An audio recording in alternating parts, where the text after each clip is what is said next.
Hello, রাখি রাখি, পরে কথা বলবো, মা আসছে। কে? মানসী মানসী। বলবি না তাহলে? বললাম না মানসী। তুইও জানিস আমিও জানি যে তুই মানুষের সাথে কথা বলছিলি না। না বললে জানবো কি করে?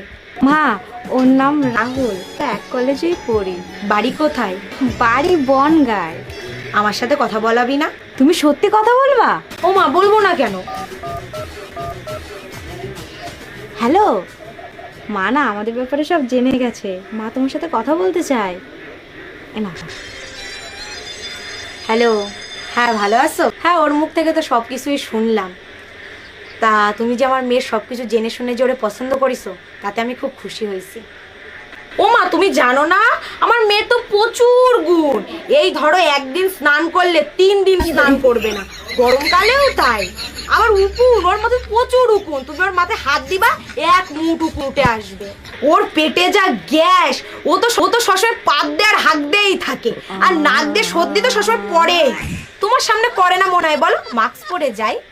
হ্যালো হ্যালো হ্যালো হ্যালো, কেটে দিল কেন?